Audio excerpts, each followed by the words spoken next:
নমস্কার, আমি মিলি সরকার Bengali urban kitchen থেকে বলছি। আজকে আমি আপনাদের সঙ্গে শেয়ার করতে চলেছি একটা snacks recipe, crispy pepper fry পনির।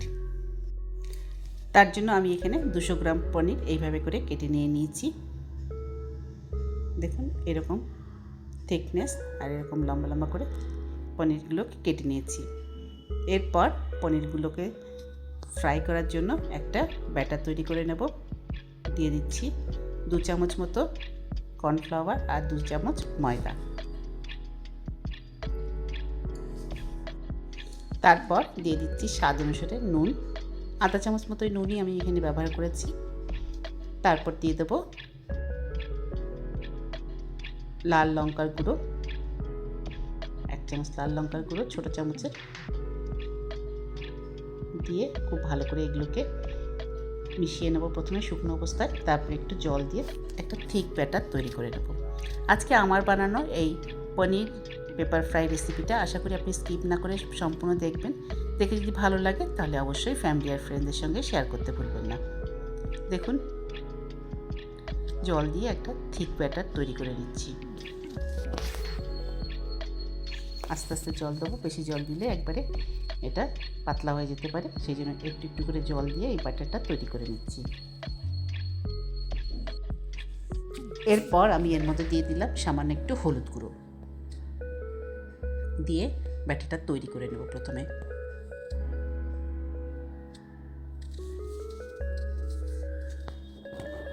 দেখুন, এরকম একটু ঠিক মতো ব্যাটার তৈরি করেছি।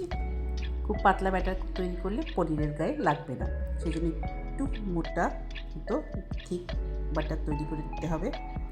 এরপর একটা প্লেট নিয়ে নিয়েছি, এর মধ্যে দিয়ে দিচ্ছি বড় 4 চামচ মতো এটা চালের গুঁড়ো। চালের গুঁড়ো নিয়ে নেওয়ার পর এর মধ্যে দিয়ে দেবো 1 চামচ গোলমরিচের গুঁড়ো। যেহেতু এটা পেপার ফ্রাই সেই জন্য দিয়ে দিচ্ছি। দেখুন, গোলমরিচের গুঁড়ো দিয়ে দিলাম, দিয়ে খুব ভালো করে মিশিয়ে দিচ্ছি।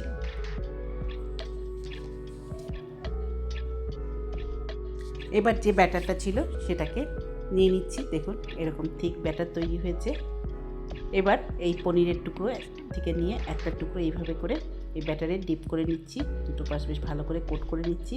তারপর যে চালের গুঁড়োটা আছে সেই চালের গুঁড়োতে এটাকে ভালো করে কোট করে দেবো। দেখুন, এইভাবে করে চালের গুঁড়ো কোট করে নিচ্ছি। এরপর আর একটা করছি। প্রথমে ওই যে ব্যাটারটা তৈরি করেছিলাম তার মধ্যে দেবো, তারপরে শুকনো চালের গুঁড়ো যেটা গোলমরিচ দিয়ে তৈরি করেছি সেটা দিয়ে দেবো। ভালো করে এটার গায়ে লাগিয়ে নেব। এইভাবে করে আস্তে আস্তে সবগুলো পনিরের টুকরোর গায়ে এই চালের গুঁড়ো লাগিয়ে নেব।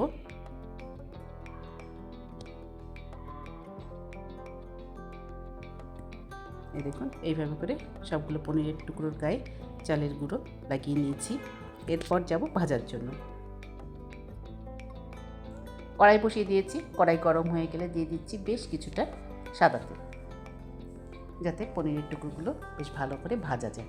তেল বেশ গরম হয়ে গেলে তবেই আমি এর মধ্যে পনিরের টুকরো একটা একটা করে ছেড়ে দেবো।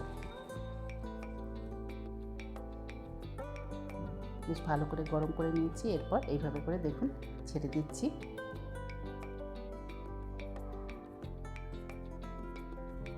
যতটা ধরে এইভাবে করে দিয়ে দিলাম। দেওয়ার পর কিছুক্ষণ ভাজতে দেবো, তারপর এটাকে উল্টে দেবো।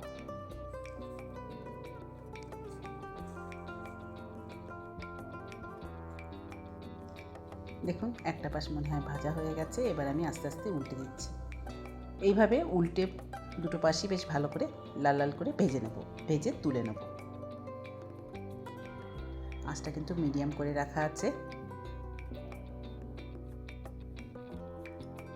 এরপর দেখুন দুটো পাশ ভাজছি সুন্দর করে।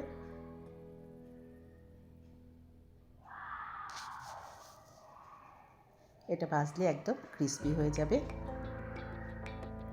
আপনি চাইলে এইভাবেও কিন্তু এটা খেতে পারেন পনির পকোড়া হিসেবে। দেখুন সুন্দর ক্রিস্পি পনির পকোড়া ভেজে উঠেছে। দেখুন কেমন সুন্দর ভাজা হয়েছে।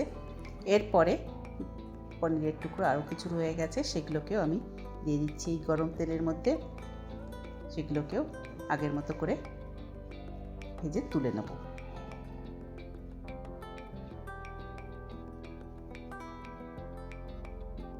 ভীষণই জলদি হয়ে যায় আর খেতেও খুবই ভালো লাগে। এরকম স্ন্যাক্স ছোটো বড়ো সবাই খেতে কিন্তু খুব পছন্দ করে, আর এই বর্ষায় চায়ের সঙ্গে এটা খেতে অপূর্ব লাগে।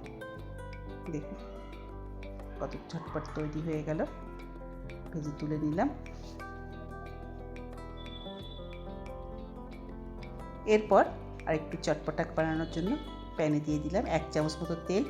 তার মধ্যে দিয়ে দিচ্ছি 1.5 চামচ মতো গার্লিক বা রসুন ক্রাশ করে সেটা দিয়ে দিচ্ছি। দিয়ে একটু ভাজা ভাজা মতো করে নিচ্ছি।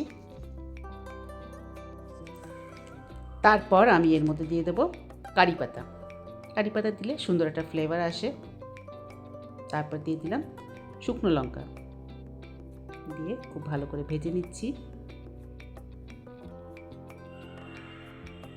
এরপর আমি এর মধ্যে দিয়ে দেবো পেঁয়াজ স্কোয়ার করে কেটে নিয়েছি, সেগুলো দিয়ে দিলাম।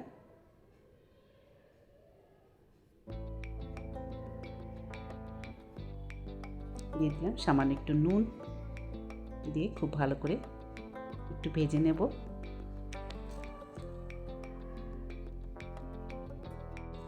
এর মধ্যে আমি 2 কি 3টে কাঁচা লঙ্কা এরকম বড় বড় সাইজ করে কেটে নিয়েছি, সেটাও দিয়ে দিলাম।